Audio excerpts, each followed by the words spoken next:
कैसे आप लोग? सब ठीक ठाक? तो शुरू करें। जय हिंद। इडियम्स सब तैयार हैं? आज फिर इडियम्स, और एक भी इडियम्स गलत नहीं होने चाहिए।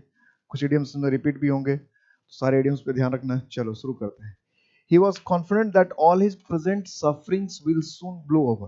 वो कॉन्फिडेंट था, उसको पक्का अपने पे भरोसा था, यकीन था कि उसके जो सफरिंग्स हैं, उसके जो प्रॉब्लम्स हैं, वो ब्लो ओवर हो जाएंगे। ब्लो ओवर जो है टेक्निकली फ्रेजल वर्ब है।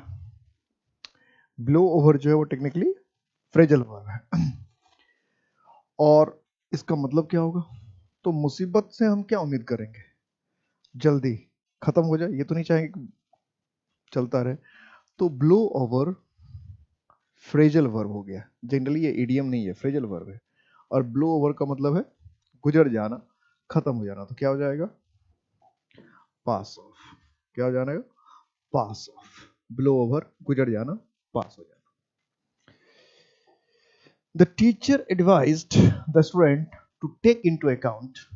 टीचर ने स्टूडेंट्स को सलाह दिया, to take into account, consider करे, the advice given by the elders, कि जो बुजुर्ग लोग हैं, जो उम्रदराज लोग हैं, वो जो सलाह दें, उस सलाह को हम लोग क्या क्या करें? कंसीडर करें। जो बुजुर्ग सलाह दें उसको हम लोग, teacher advise the student to take into account the advice given by the elders, कि जो बुजुर्ग द्वारा सलाह दिए गए हैं, तो उसको क्या करें? उस पर ध्यान ना दें, उसको नजरअंदाज कर दें। Take into account, to obey पालन करना, टू नेग्लेक्ट नजरअंदाज कर देना, टू कंसीडर उस पर विचार करना, टू रिजेक्ट खारिज कर देना। तो टेक इनटू अकाउंट का मतलब होता है विचार करना, कंसीडर। टेक इनटू अकाउंट का मतलब है विचार करना, किसी चीज को कंसीडर करना। Take into account, take into account, विचार करना, कंसीडर करना किसी चीज को। ठीक है, विचार करना या कंसीडर करना, टेक इनटू अकाउंट। तो क्या हो जाएगा?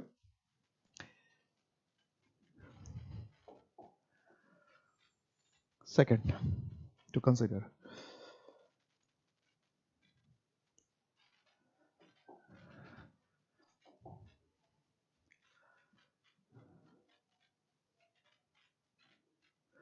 The lawyer asked his assistant to collect the details regarding the pros and cons of the case.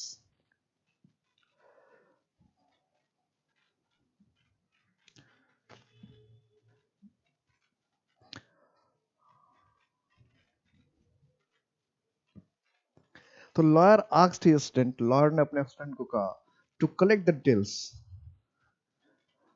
To collect the details, कि वो कलेक्ट डिटेल्स इकट्ठा करे, कलेक्ट करे, regarding the pros and cons of the case, case का जो pros and cons है। और इसका सेंटेंस देखो, सेंटेंस लिखा तो मीनिंग क्लियर हो जाता है अपने आप। क्या मीनिंग क्लियर हो रहा है? क्या मीनिंग्स आ रहा है?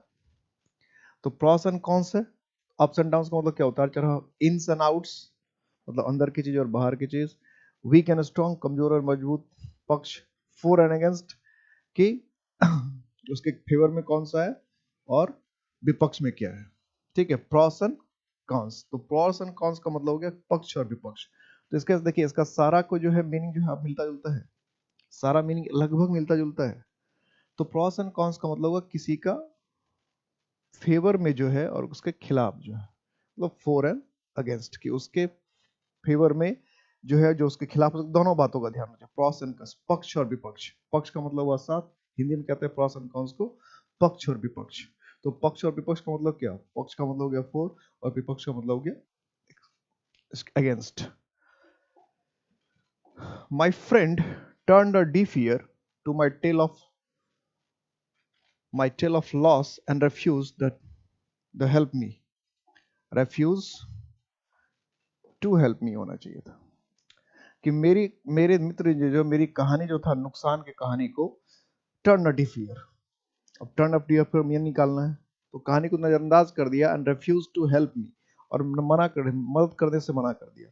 मदद करने से मना कर दिया आपके नुकसान की कहानी को सुनने के बाद। इसका मतलब क्या? कि आपके नुकसान की कहानी का उस पर असर नहीं पड़ा, आपके नुकसान की कहानी का उस पर असर नहीं पड़ा। यही ना, यही सेंस, यही सिंपल सी बात है, कि आपके जो नुकसान वाली बात है उसको असर नहीं पड़ा, उसको असर नहीं हुआ। तो my friend turn a deaf year, turn a deaf year, ये पहले भी आ चुका है ऐसा। पेड नो हीड, कोई ध्यान नहीं दिया। वेंट फार अवे, काफी आगे चला गया। लिसन केयरफुली, काफी ध्यान सुना। टर्न हिज ईयर अवे, कान दूर कर लिया। मान लो अगर ये सब चीजें होती तो उसको ध्यान, अगर काफी ध्यान से आपकी बात सुना होता तो आपकी कहानी से प्रभावित होता, तो आपकी कहानी से प्रभावित नहीं हुआ। इसका मतलब क्या होना चाहिए? पेड नो हीड, की कोई आपकी बात पर ध्यान नहीं दिया। आपने उसको क्या कहा नहीं कहा से उसको कोई लेना देना नहीं था, कोई ध्यान नहीं दिया। हिंदी में मैंने इस पर क्या कहा था, इससे पहले जो आया था हिंदी में, इसका मीनिंग बताया था मैंने कि सुनकर अनसुना कर देना, या कान पर जूं तक न रेंगना। हिंदी में कहते हैं कान पर जूं तक न रेंगना, यानी किसी बात को सुनने के बाद भी क्या कर देना? अनसुना कर देना। सुनकर भी किसी बात को अनसुना कर देना, ये होता है टर्न अ डीफ ईयर। सुनकर भी अनसुना कर देना, सुनते हुए भी किसी बात पर ध्यान नहीं देना। Helena was over head and years in love with Demetrious, कि हेलेना जो था उसको डिमेट्रियस से बहुत ज्यादा, डेमेट्रियस, कहानी पढ़ेंगे Helena Demetrius, As You Like It या मिडसमर नाइट ड्रीम करके कुछ शेक्सपियर का प्ले था, उसी में हेलेना और डेमेट्रियस कैरेक्टर थे। तो बोलिए, was over head and years in love, तो प्यार कितना होगा? केयरफुली, सावधानी से प्यार होता है क्या? कंप्लीटली, पूरी तरह से। ब्रिलियंटली, शानदार ढंग से। कॉशियसली, संभल संभल के। तो ओवर हेड इन ईयर्स का मतलब होता है कंप्लीटली, पूरी तरह से डूबकर, सिर से लेकर पांव तक, जैसे तो सर से लेकर पांव तक किसी चीज में डूबा है, हिंदी में कहते सर से लेकर पांव तक कर्ज में डूबा है, पूरी तरह से कर्ज में डूबा हुआ है। तो कंप्लीटली या पूरी तरह से जब बात करते हैं तो क्या लिखते हैं? Over head in ears, completely. B, Gopi works by fits and starts, कि गोपी काम तो करता है लेकिन बाय फिट्स एंड स्टार्ट्स। अब इसमें जैसे एक्यूरेट मीनिंग नहीं पता है तो इसका पता नहीं चलेगा क्या कहना चाह रहा है, क्योंकि फिट्स एंड स्टार्ट्स हम कह रहे हैं। हो सकता है जल्दी जल्दी भी काम करता हो सकता है रुक रुक के काम करता हो, कुछ भी हो सकता है, जल्दी जल्दी भी हो सकता है, रुक रुक भी हो सकता है। इसलिए फिट्स एंड स्टार्ट्स का एक्यूरेट मीनिंग होना पता चलता है। कंसिस्टेंटली, लगातार। इरेगुलरली, रुक रुक कर। इन हाई स्पीड्स, बड़े उत्साह के साथ। इंथुसियास्टिकली, बड़े जोश के साथ। ये दोनों मीनिंग तो सेम ही हो गया, तो इसलिए सी और डी को तो काटना पड़ेगा क्योंकि दोनों में से तो एक, दोनों एक जैसा मीनिंग है। तो सीधा सीधा मीनिंग पता होगा तभी पता चलेगा। तो बाय फिट्स एंड स्टार्ट्स का मतलब होता है इरेगुलरली, रुक रुक कर। इरेगुलरली, रुक रुक कर, कभी किया कभी छोड़ दिया, कभी किया कभी छोड़ दिया, तो उसको कहते हैं fits and starts. Naresh Goyal had to stand on his feet very early in his life, कि नरेश गोयल को अब स्टैंड ऑन हिज फीट, ऐसे नॉर्मल मीनिंग देखें तो अपने पैर पर खड़ा होना हुआ, यही तो मीनिंग हुआ। अर्ली इन हिज लाइफ, जीवन के शुरुआती दौर में ही, शुरू में ही। तो ये तो मुझे लगता है कि आसान सा है, डिफिकल्ट नहीं है। अब इसको आराम से बना देंगे, आसानी से बना देंगे, है ना, आसानी से बन जाएगा। Naresh Goyal had to stand on his feet, तो क्या होगा? टू बी फिजिकली स्ट्रॉन्ग, शारीरिक रूप से मजबूत होना पड़ा। टू बी इंडिपेंडेंट, स्वतंत्र होना। टू स्टैंड इरेक्ट, सीधा खड़ा होना पड़ा। इरेक्ट का मतलब होता है सीधा। टू बी सक्सेसफुल, सफल होना पड़ा। तो stand on once on feet, यानी अपने पांव पर खड़े होना। अपने पांव पर खड़े होने का मतलब हुआ किसी से मदद लेने की स्थिति में नहीं रहना, बल्कि जो करना है अपने दम पे कर पाना, तभी अपने पैर पर खड़े, अपने पांव पे खड़े। इसका मतलब जो हमको करना होगा, जैसी मर्जी होगी वैसा करेंगे, यही तो है अपने पांव पे खड़े होना। तो कोई अगर अपने पांव पे खड़ा है, इसका मतलब वो सारा काम अपनी मर्जी से कर सकता है या करता है। तो क्या हो जाएगा? टू बी इंडिपेंडेंट, क्या हो जाना है? To be independent.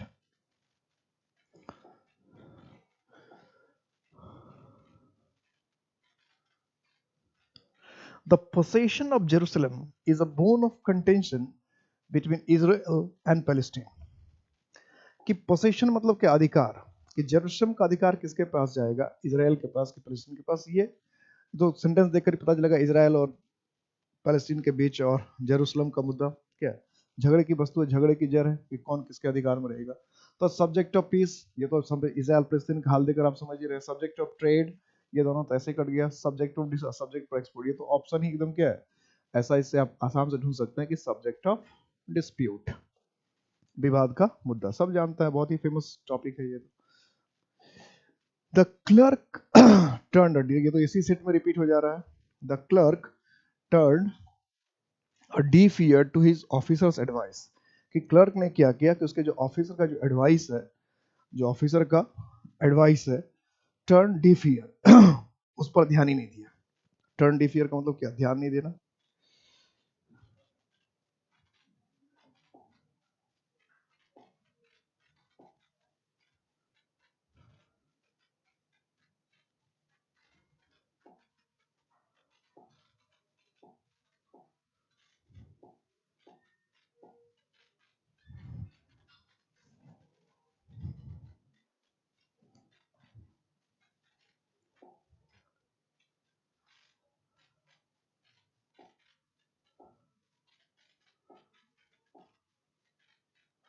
चलिए, कोई गायब भी होगा तो उसको टर्न अ डिफ ईयर था। टर्न अ डिफ ईयर का मतलब क्या होता है? किसी बात पे ध्यान नहीं देना। गायब मुझे लगता है कुछ जैसे टच वच हो गया और गायब हो गया, डिलीट हो गया। तो कोई बात नहीं, टर्न अ डिफ ईयर इससे पहले कई बार आ चुका है। टर्न अ डिफ ईयर मतलब क्या? किसी बात पे ध्यान नहीं देना। टर्न अ डिफ ईयर, किसी बात पर ध्यान नहीं देना। अनसुना कर देना, रिपीट ही हो रहा था तो कोई फर्क नहीं पड़ता उससे। He expects his subordinates to be always at his beck and call. ये भी मुझे लगता है रिपीट ही है, पहले भी आ चुका है। He expects his subordinates, कि वो उम्मीद करता है उसके जो सबऑर्डिनेट्स यानी उसके अंदर जो काम करने वाले लोग हैं, जो उसके अधीन वाले लोग हैं, to be always at his beck and call। मतलब बेक, हम लोग क्या करते हैं, हम हमसे अगर कोई नीचे काम कर रहा है, हमसे अगर छोटा कोई पोस्ट वगैरह में, तो वो क्या करे? हमारे इशारों पर नाचे, जैसा हम चाहते हैं वैसा करते रहे, हमारा ऑर्डर सुने और वैसा करने लग जाए, हमारा ऑर्डर सुने और वैसा करने लग जाए। तो इसको कहते हैं to remain at beck and call. To remain at beck and call.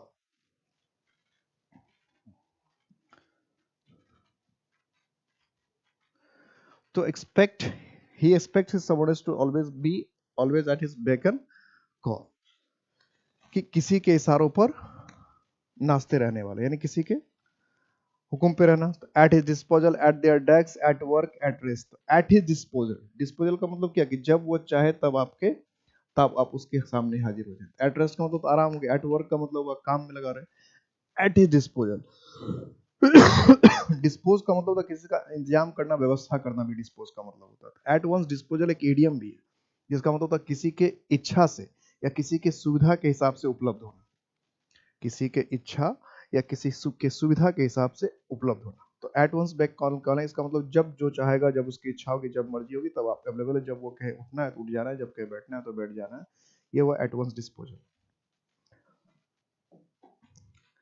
In the long run, in the long run, ये भी कई बार पूछा हुआ। In the long run, permanently, हमेशा के लिए, यूनिवर्सली, सार्वभौमिक रूप से, ओकेजनली, कभी कभार, अल्टीमेटली, आखिरकार।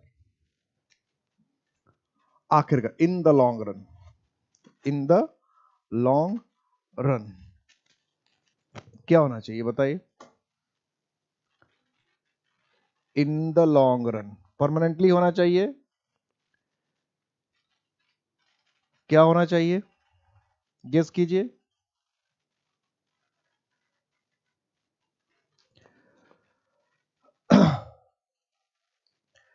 परमानेंटली, अल्टीमेटली, यूनिवर्सली, क्या होना चाहिए? Permanently, universally, occasionally, ultimately. तो इन द लॉन्ग रन का मतलब है कि आखिरकार, अंततः, अंत में जाके तो आखिरकार उसकी जीत हुई, अंततः उसी का जीत हुआ, अंत में वही जीता। तो इन आखिरकार या आखिरकार, अंत में, तो इसके हिसाब से मीनिंग क्या हो जाएगा? अल्टीमेटली। क्या हो जाएगा?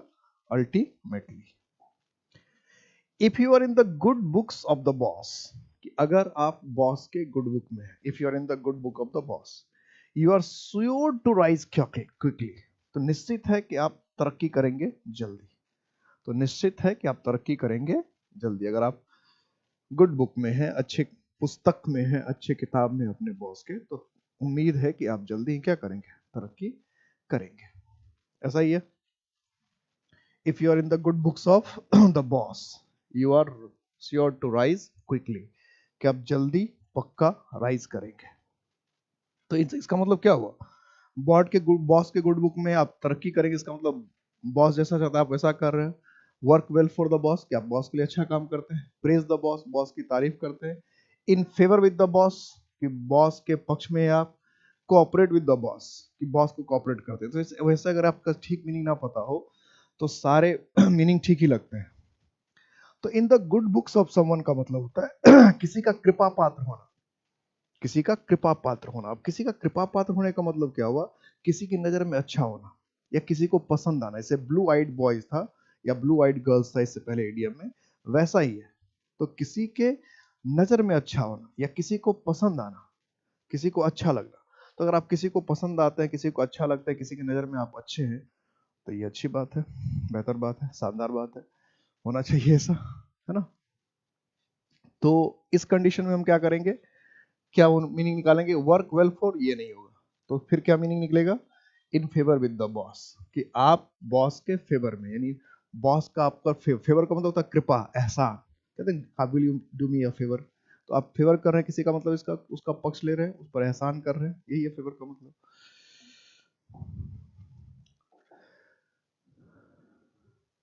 The population of our country is increasing by leaps and bounds. Leaps and bounds तो रिपीट हो रहा है, इससे पहले भी आया हुआ, बाय लीप्स एंड बाउंड्स। तो फटाफट बता दीजिए, फटाफट, क्योंकि ये रिपीट हो रहा है, इसमें ज्यादा टाइम नहीं लगाना फिर। तो वेरी क्विकली क्या हो जाएगा, वेरी क्विकली। इसको कहते हैं हिंदी में दिन दुनी रात चौगुनी, रैपिडली। इससे पहले जब भी ऑप्शन आता था उसमें रैपिडली रहता था, इस बार ऑप्शन क्या कर दिया, क्विकली। एक ही शब्द बदलता रहता है, बहुत जल्दी से दिन दुनी रात चौगुनी, बहुत जल्दी से, फटाफट फटाफट, तेज तेज से बढ़ना। प्रॉस एंड कॉन्स भी रिपीट ही हो गया है, प्रॉस एंड कॉन्स। तो मेजर द इंग्रेडिएंट्स, तत्व या इंग्रेडिएंट्स भी स्पेलिंग करेक्शन में कई बार पूछता है, जिस चीज से कोई चीज बना होता है उसको कहते हैं इंग्रेडिएंट्स। ऑब्जर्व एटिकेट, एटिकेट बहुत बार पूछा है, स्पेलिंग करेक्शन में पूछता है। एटिकेट का मतलब होता है डिसिप्लिन, अनुशासन। कंसीडर ऑल फैक्ट्स, कि जितने भी फोर, ऑल फैक्ट्स का मतलब वही पक्ष विपक्ष सबको समझिए। पोस्टपोन एक्शन, पोस्टपोन का मतलब है टाल देना। तो इससे पहले यहाँ तो फॉर एंड अगेंस्ट लिखे थे, फॉर एंड अगेंस्ट का मतलब जो फेवर में भी वो भी, जो खिलाफ में भी वो भी। तो इसका मतलब क्या हो जाएगा, प्रॉस एंड कॉन्स का। यहाँ जो देखिए ऑप्शन बदल दिया ना, इससे पहले जो आया था उसमें हमने किया था फॉर एंड अगेंस्ट, और इसमें क्या हो गया, कंसीडर ऑल फैक्ट्स, कि किसी के फॉर और अगेंस्ट की बात करें, इसका मतलब उसके सारे फैक्ट्स को कंसीडर कर रहे हैं। तो सी ऑप्शन हो जाएगा। तो आपको ऑप्शन देकर जो बेस्ट ऑप्शन होगा उसको चुनना रहता है। माई क्लोज फ्रेंड, कि मेरा जो क्लोज फ्रेंड था, नजदीकी फ्रेंड था, got the sack from his first job recently, कि उसका जो अभी पहला जॉब है उसको गॉट फ्रॉम सॉक, उससे गेट सैक मिल गया उसका। अब क्या कहें, इसका मतलब प्रमोशन मिल गया, छुट्टी मिल गई, ट्रांसफर मिल गया, क्या होगा, रिजाइन, रिजाइन कर दिया, गॉट रीड ऑफ, छुटकारा हो गया। वाज डिमोटेड, अवनति कर दिया, घटा दिया। वाज डिसमिस्ड, उसको बर्खास्त कर दिया, जॉब से निकाल दिया। क्या होगा, क्या होना चाहिए, क्या होना चाहिए बताइए। तो क्या होगा, डिसमिस्ड, उसको बर्खास्त कर दिया। गेट सैक मतलब होता है एक्स, कहीं कभी लिखा रहता है एक्स, तो एक्स का मतलब भी क्या होता है, और गेट सैक का मतलब होता है बर्खास्त करना। एक्स, ही वाज एक्स्ड, लिखा माय क्लोज फ्रेंड वाज एक्स्ड, तो उसका मतलब एक्स का वैसे मतलब होता है कुल्हाड़ी, और एक्स वर्ब की तरह इस्तेमाल करते हैं उसका बर्खास्त करना भी होता है। दोनों में तो ध्यान में रखिएगा। The green eyed monster strikes a woman the moment she sees her husband talking to another pretty woman, कि कोई औरत है, अगर वो अपने पति को किसी दूसरे खूबसूरत महिला से नहीं, दूसरे खूबसूरत महिला से अगर बातचीत करते देखेगी तो उसके दिल में क्या होगा बताओ। खूबसूरत महिला से बातचीत करती हो, ये तो पता ही होगा, एंगर, गुस्सा आ जाएगा, हेट्रेड, नफरत हो जाएगा, एनवी, क्या, जलन होने लगेगी, जेलसी, क्या होगा। तो इसमें एनवी और जेलसी वैसे मीनिंग एक ही जैसा होता है, दोनों का मीनिंग एक ही है, एनवी और जेलसी लगभग एक जैसा ही होता है। तो लेकिन एनवी क्या होता है, हम किसी के दूसरे के जैसा अगर बनना चाहते हैं उसको एनवी कहते हैं। किसी से प्रतिस्पर्धा करके किसी के जैसा बनना चाह रहे हैं, कुछ हमें हीन भावना आ रहा है और फिर हम उसके जैसा बनना चाह रहे हैं, कॉपी करना चाह रहे हैं, तब जो जलन होती है उसको एनवी कहते हैं। और जेलसी क्या है, कि आपको ऐसे दिल में किसी बात को लेकर जलन हो रही है, प्रॉब्लम हो रही है, तो इसके हिसाब से देखें तो क्या कहेंगे, डी, जेलसी। ठीक है। एनवी होता है किसी को पाने के लिए, किसी से प्रतियोगिता करते हुए जलन होना, ईर्ष्या होना। To fight tooth and nail मतलब क्या, tooth and nail, to fight tooth and nail, कि दांत और नाखून दोनों से फाइट करना, to fight tooth and nail, to fight tooth and nail, to fight a losing battle, कि जो बैटल आप हार रहे हैं उसको लड़ना, टू अपोज रिसोल्यूटली, कुछ कुछ एकदम तगड़े ढंग से लड़ना, रिसोल्यूटली का मतलब मजबूत, to have a physical fight, भौतिक लड़ाई होना, to lodge of formal protest, कि औपचारिक रूप से क्या करना, विरोध करना, लॉज का मतलब यहां करना, fight a losing battle, oppose resolutely, कि हारते हुए लड़ाई को लड़ना, बड़ी मजबूती के साथ अपोज करना। तो फाइट टूथ एंड नेल का मतलब होता है जी जान लगा के लड़ना, जितना संभव हो वो सारा ताकत झोंक देना, जो भी पॉसिबल हो वो सारा ताकत लगा देना। तो इसके हिसाब से हम देखें तो मीनिंग क्या हो जाएगा, टू अपोज, क्या हो जाएगा, टू अपोज रिसोल्यूटली, मतलब मजबूती से पूरी ताकत लगा देना। At once wits end, at once wits end, इस ये एरर में भी पूछता है क्या करते हैं, या तो वंस का एपोस्ट्रोफी एस हटा देगा, या जो विट्स में एपोस्ट्रोफी है दोनों में एपोस्ट्रोफी एस, एक एपोस्ट्रोफी एस को हटा देता है, कॉमन एरर में भी ये पूछता है। तो एट वंस विट्स एंड का मतलब क्या, टू अंडरस्टैंड थॉरोली, पूरी तरह से समझ जाना, टू बी पजल्ड, उधेरबुन में होना, कंफ्यूजन में होना, to be a stupid person, बेवकूफ होना, टू बिहेव इरेशनली, बेवकूफ की तरह, गैर जिम्मेदार की तरह बात करना।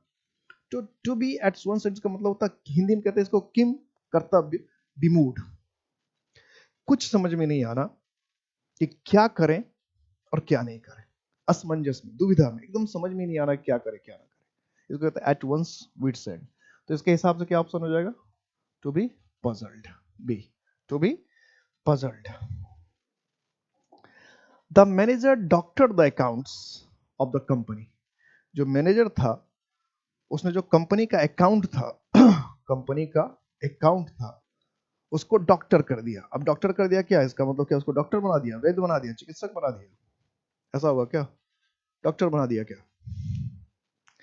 तो to make changes in accounts book, account book में कुछ चेंज कर दिया, clear the doctors bill, doctor का जो बिल था उसको क्लियर कर दिया, to verify the accounts in detail, बहुत डिटेल में वेरीफाई कर दिया, टू मैनिपुलेट द अकाउंट्स, कि अकाउंट्स में गड़बड़ी कर दिया, मैनिपुलेट का मतलब क्या, छेड़खानी करना, कुछ चेंज करना, परिवर्तन करना अपने हिसाब से, गड़बड़ी करना, मैनिपुलेट कर रहे हैं इसका मतलब कुछ गड़बड़ी कर रहे हैं, कुछ छेड़छाड़ कर रहे हैं अपनी सुविधा के हिसाब से, जो नहीं होना चाहिए वो कर रहे हैं, मैनिपुलेट। तो इसका मतलब डॉक्टर अकाउंट, डॉक्टर नाउन भी है, डॉक्टर वर्ब भी, नाउन के रूप में डॉक्टर का मतलब तो जानते हैं चिकित्सक, लेकिन वर्ब के रूप में डॉक्टर का मतलब क्या होता है, छेड़खानी करना, खासकर अकाउंट के साथ। तो इसलिए क्या हो जाएगा, डी, तो मैनिपुलेट द अकाउंट्स, यानी अकाउंट में जो गड़बड़ी होती है, अकाउंट में जो छेड़खानी होती है उसको हम कहते हैं डॉक्टर, डॉक्टर करना कहते हैं, ठीक है। Next, she could never major up, अब ये जो मेजर अप है ये आपका फ्रेजल वर्ब हो गया, ये इडियम नहीं है, मेजर अप जो है फ्रेजल वर्ब हो गया। She could measure up to her parents expectation, उसके जो पेरेंट्स के एक्सपेक्टेशन थे, पेरेंट्स के जो एक्सपेक्टेशन थे उसको मेजर अप नहीं कर पाई या मेजर अप कर पाई, जो भी हो, पेरेंट्स एक्सपेक्टेशन। तो रीच द लेवल, उस लेवल तक पहुंचना, वर्क एज हार्ड, उतनी तरह से मेहनत करना, एसेस द अमाउंट, किसी अमाउंट का आकलन करना, इंक्रीज हर हाइट, अपनी हाइट को नहीं बढ़ा पाई। तो मेजर अप का मतलब होता है कि जैसे हिंदी में कहता है किसी के उम्मीदों पर खड़े उतरना, किसी के उम्मीद के अनुरूप होना, जैसा आपसे कोई उम्मीद कर रहा है उसके हिसाब से होना, किसी के उम्मीदों के अनुरूप होना, किसी के उम्मीद पर खड़े उतरना, मेजर अप, बराबर होना किसी चीज के। तो इस हिसाब से अगर हम देखें तो फिर मीनिंग क्या निकलेगा, रीच द लेवल, कि जो उसके पेरेंट्स के एक्सपेक्टेशन था उस लेवल तक वो पुनः पहुंच पाई।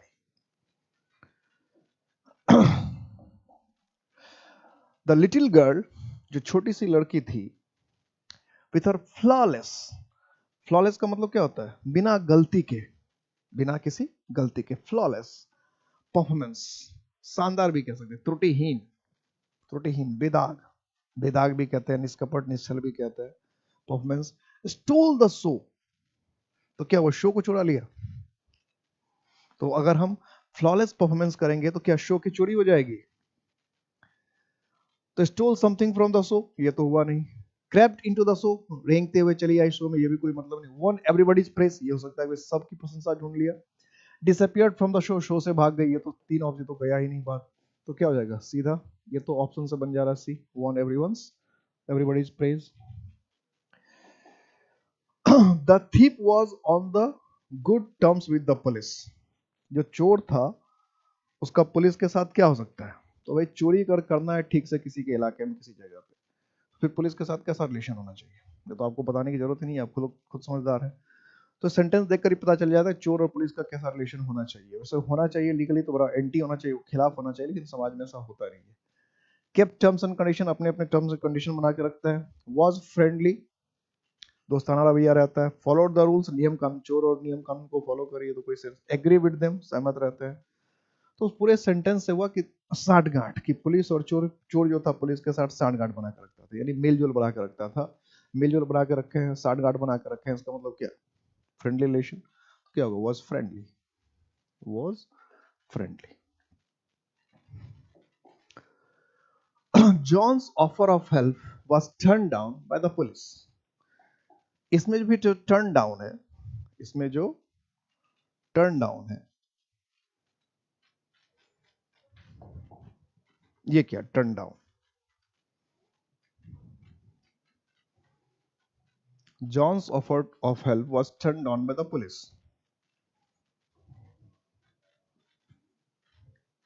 ये फ्रेजल टर्न डाउन, यहाँ पे फ्रेजल, तो जॉन का जो ऑफर था उसको पुलिस ने टर्न डाउन कर दिया, सेंट बैक वापस कर दिया, ट्विस्टेड अराउंड इधर उधर घुमा दिया, रेफ्यूज्ड इनकार कर दिया, हैंडेड ओवर सौंप दिया। तो टर्न डाउन का मतलब होता है इनकार कर देना, खारिज कर देना, नहीं मानना। तो इसके हिसाब से क्या हो जाएगा, रेफ्यूज्ड, खारिज कर देना, किसी बात को नहीं मानना। चिंतन इज सो इनोसेंट, चिंतन जो है वह इतना इनोसेंट है, इतना मासूम है, that he wears his heart in his sleeve, कि उसका जो दिल है वो अपना कहाँ रखता है, अपने स्लीव में रखता है। ये तो wears one heart in sleeve पहले भी आ चुका है, तो इसको तो आप देखते ही बना देंगे, ऐसा मुझे उम्मीद है कि देखते ही बना देना चाहिए, बना भी देंगे। क्या होना चाहिए बताइए, wear dress that does not match, ऐसा ड्रेस पहनता जो मैच नहीं करता। Express his feelings openly, Frank याद है, इससे पहले आ गया था फ्रैंक, मुझे तो याद है कि खुलेआम अपने फीलिंग्स बता देता है। वियर्स कलरफुल ड्रेस, रंग बिरंगे कपड़े पहनता है। Express his feelings with the shape of heart printed on it's sleeve, कि अपना जो स्लीव है शर्ट वगैरह उस पर दिल के प्रिंट बना लेता है और उसके हिसाब से फीलिंग्स एक्सप्रेस करता है। ये तो कोई सेंस नहीं हो रहा, तो अपनी बात को खुल के कह देता है, जो उसके अंदर है, जो उसके दिल में है, उस बात को खुलकर बता देता है। यही कहने का सेंस है, यही होना भी चाहिए। तो इसलिए क्या हो जाएगा, बी। ठीक है, बी होना चाहिए।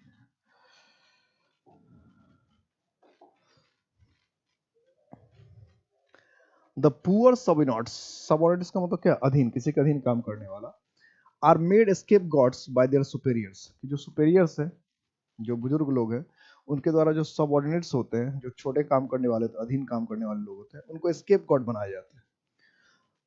पनिश्ड फॉर अदर्स मिसडीड्स, यहाँ अदर्स में अपोस्ट्रोफी एस होना चाहिए, तो ऐसे होना चाहिए, तो अदर्स मिसडीड्स की दूसरे की गलती के लिए, मिसडीड का मतलब गलती, बुरा काम के लिए सजा दिया जाता है। डेवलप्ड पुअर रिलेशन, गरीब थोड़ा खराब रिश्ता बनाया जाता है।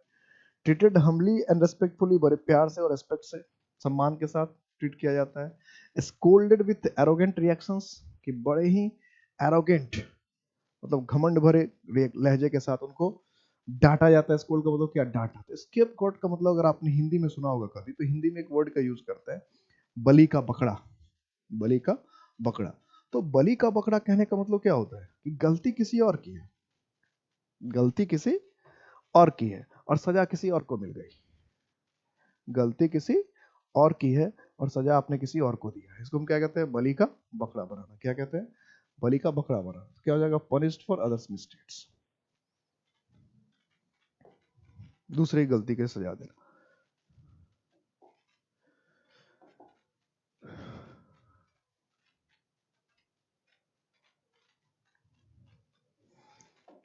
It was a red letter day in the history of the world, कि दुनिया के इतिहास में, दुनिया के इतिहास में, it was a red letter day, it was a red letter day. तो दुनिया के इतिहास में एक रेड लेटर डे था, मतलब क्या,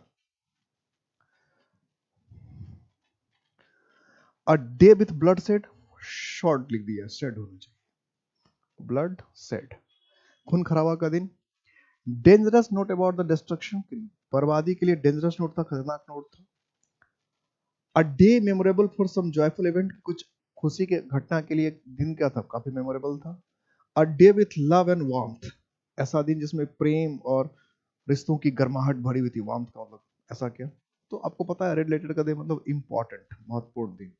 तो महत्वपूर्ण दिन के हिसाब से यहाँ पर क्या लग रहा है, एक ही ऑप्शन देख रहा है ये, क्या सी, सी दिख रहा है।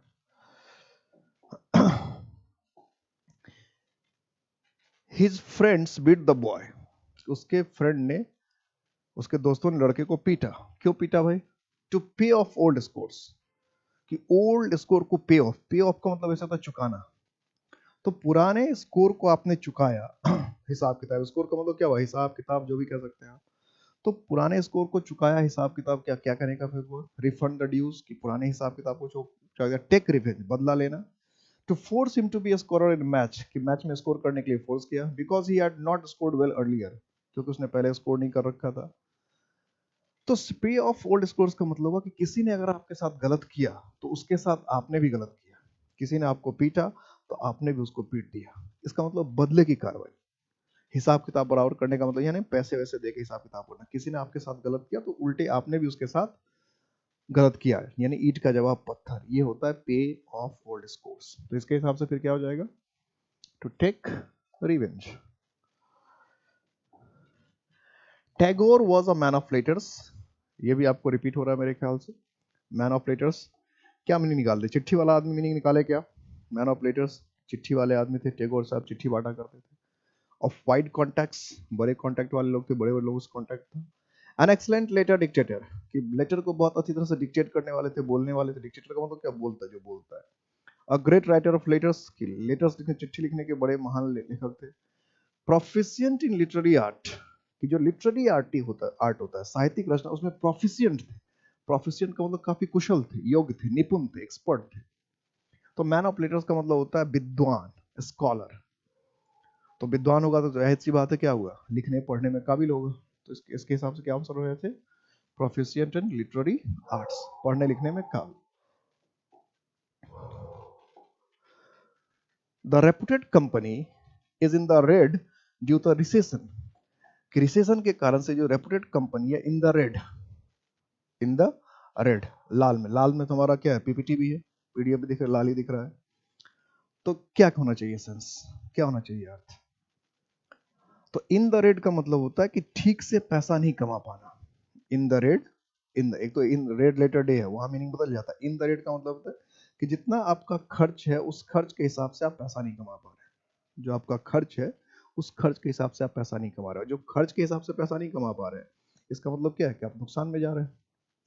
तो इसके हिसाब से क्या होगा ना, मेकिंग मनी, ये तो होगा नहीं, क्योंकि पैसा कमाने तो होगा नहीं। लूजिंग मनी, ये हो जाएगा पैसा खोना। इन डेंजर का मतलब खतरा। स्पेंडिंग मनी, स्पेंडिंग खर्च तो हम ऐसे भी कर सकते हैं, खर्च तो, खर्च करने में लूजिंग मनी का कोई सेंस नहीं है, खर्च तो हमको मन हुआ जाके कार खरीद लिया, तो ये भी स्पेंडिंग मनी है। तो लूजिंग मनी का मतलब नुकसान होना है, जितना पैसा कमाना नहीं उससे ज्यादा गंवाना, तो बी हो जाएगा। ठीक है, next. They offered 6 months rent in lieu of notice to vacate the building.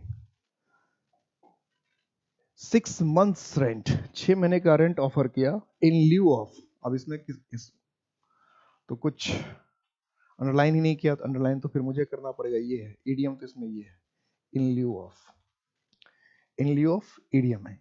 तो क्या होगा कि भाई जो नोटिस मिला उसको वैकेट करने का, खाली करने का, किसी का नोटिस मिला वैकेट करने का, खाली करने का। तो जब किसी को वैकेट करने का, खाली करने का नोटिस मिलेगा तो हम लोग क्या करेंगे, बिल्डिंग को खाली करने का नोटिस मिला तो इसके बदले क्या करेंगे, दे ऑफर्ड 6 months रेंट, तो 6 महीने उसके बदले में होगा। तो इन स्पाइट ऑफ का तो मतलब कुछ बनाने के बावजूद हो जाएगा। इन प्लेस ऑफ, डिस्पाइट के साथ कभी ऑफ होता नहीं थी, तो ऑप्शन ऐसे ही करते। इन एडिशन टू का मतलब होता है के अलावा, तो इसका मतलब इन प्लेस ऑफ के बदले, कि वेकेट करने का जो नोटिस दिया उसके बदले उन्होंने क्या कहा कि भाई 6 महीने का, के बदले, के स्थान पर। इन लियो ऑफ का मतलब किसी के बदले, किसी के स्थान, इन लियो ऑफ, तो बी हो जाएगा ऑप्शन। और 30 तो हमारे पूरे हो गए, कुछ इसमें रिपीट भी थे, उससे कोई फर्क नहीं पड़ता रिपीट, क्योंकि एग्जाम में भी रिपीट होता है, ये भी आपको ध्यान रखना पड़ेगा। और एग्जाम में रिपीट होता तभी हम लोग इसको पढ़ रहे हैं। और कौन कौन ज़्यादा रिपीट हो रहा है इससे आपको ये भी पता चलेगा कौन कौन ऐसा ईडीएम है जो बार बार आ जा रहा है, तो उस पर और ज़्यादा ध्यान रखना है। इम्पैक्ट अकेडमी हमेशा हर वक्त आपके साथ है, रहेगा। कभी भी कोई डाउट हो, कभी भी प्रॉब्लम हो तो पूछने में कभी हिचकिचाना नहीं, हमेशा कांटेक्ट करना है। जय हिंद।